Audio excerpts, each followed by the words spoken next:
Was Suge Knight the scariest person you ever met before Greg Mack, or what? He didn't scare me. I think that, well, I mean, we had a, I wouldn't say run-ins, but we had a couple of situations.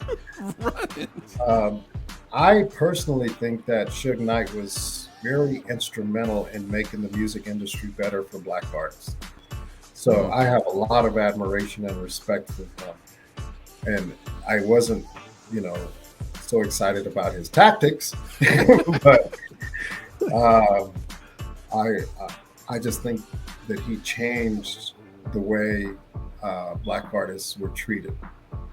So to that, I say I admire him. Now, did he do a lot of stupid things? Probably. Did we have issues at one time? Yes, we did. I'll save that for my podcast. Yeah, you can put that on your podcast. Don't feel bad. You're giving us a lot of. If I'm going to get beat up, I want to get paid for it. Hey, you've given us so much gold. Like, I mean, is your mind blown, Adlai? There's just so many great stories that come out of the KDAY and the Greg Mack story, and so many memories for me just growing up and stuff, and being in Orange County though, we're south of all the action and stuff too. So we didn't really have clubs like that, but we had some clubs. But we'd still venture up to like World on Wheels or whatever, and just be like, let's go for it, man. I take my Volkswagen bus with the crew and like J Rock from the Beat Junkies. He was one of my homies growing up and stuff, and we just go for it, man. And Mike remembers too going to see the concerts, like when the Beastie Boys, Run DMC would roll through town on a concert. It was KDAY where you first heard the stuff.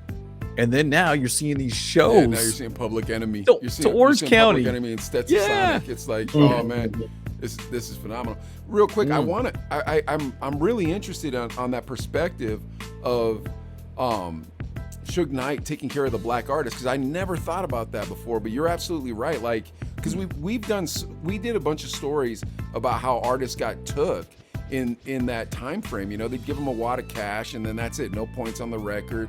Like.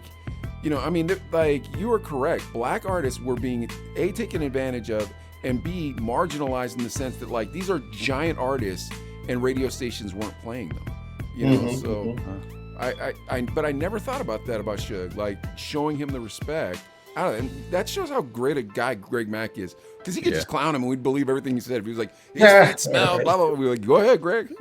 No, Suge, like I said, he was a necessary evil for music. And I totally disagree with a lot of the things that he did, but you know what, if you look at the outcome, I'll tell you one thing that was funny, because at that time you could walk into any record company, it was no big deal. But after he started doing his thing, there was security everywhere. Metal detectors. Even today, it's so much security, even at radio stations.